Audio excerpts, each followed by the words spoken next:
Hi guys, so this video today I'm going to talk about repetitions. I think we probably covered it before, but you know, it's things that you need to keep going over because I've had quite a few messages about it this week. They've seen a few videos on Instagram and stuff that I've put on and they just wanted to ask about repetitions. So first things first, don't overly focus on the amount of repetitions. So there is varying rep ranges that people use. I don't dictate or tell you a rep range, particularly for the simple fact that I want you to use a weight that you can control correctly. So the reps will almost take care of themselves then, as in how many you get. You do not want a weight that's too heavy, that all you're thinking about is trying to move that weight. But you also don't want a weight that is so light that then, you know, it's just not feeling like it's doing anything, you know, and that's very easily done if the weight is too light. So when people talk about heavy weights, anything is heavy relative to what you're doing. So if I set you a set where we're going to hit around 20 repetitions, you're going to fail around that rep range. That's obviously not going to feel as heavy as if we went for 10 repetitions. But if the reps are being performed correctly, that weight is heavy for 20. So if you see what I mean there, it's all relative to the amount that you're going for. If you're failing at 20 repetitions, then that was a heavy weight for 20 repetitions, and that's what it's about. The main thing is that you're failing. You know, we need to go to muscular failure to guarantee, that every breakover point has been reached, really, so the body wants to adapt or needs to adapt from that.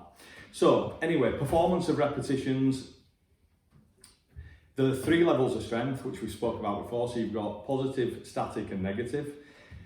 Believe it or not, the positive is the weakest of your strength. So in, say, a curl as an example, the lifting is the weakest strength.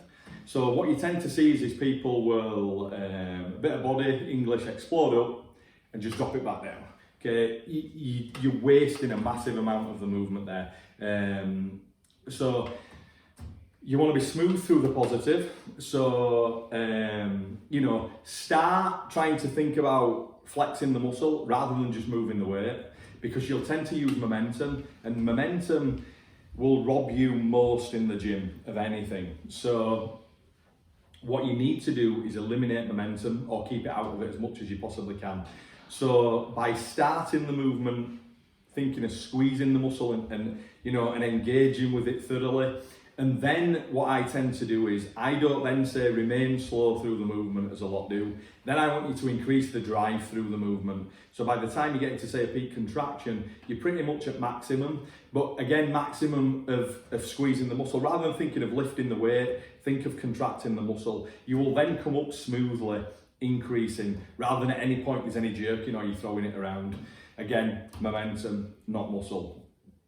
Okay, once you get to the top, now, if there's a peak contraction, what I mean by that is, if that's where all the muscle fibers are firing, so take something like a lat pull down, reverse grip lat pull down, your peak contraction point will be at the bottom. So you want to hold that weight there for a couple of seconds. Now, if you can't hold that weight in the correct position that your body should be in, then you did not muscle that weight down there, because statically you were stronger than the positive. So if you sit and think about that, if you can't hold it there, then there's absolutely no way that you muscled it down to that point. We've been stronger in that position. Okay, so you statically want to hold there. Now, I still recommend that you do that even if it's not a peak contraction movement. Now, the reason that I recommend that, I recommend this at the stretch point as well. So, on the lat pull down, I would want you to pause at the top as well, again, to eliminate momentum. But also, what that tends to do is, it tends to get the transitions correct, because when you go a bit of speed or immediately into it, you will tend to go straight from positive to negative or vice versa, and there'll either be a little bit of momentum build up, or you'll kind of lose thought with the engagement of the muscles at that point. That's not what you want to do. We're trying to keep as much mechanical tension on there as possible. So the pauses at the top and the bottom for a second or two, one will make the movement incredibly tough, but again, it's ensuring that the muscles are working as much as possible. Okay, so the positive, nice and smooth. The holding at the top or pausing, same at the bottom. The last piece then is your negative. Now you're about a good 40% stronger in the negative, so that's when you want to use control. So when I mean by control, you want to be lowering the weight at least twice as slow as the positive. Okay, I don't mean necessarily counting.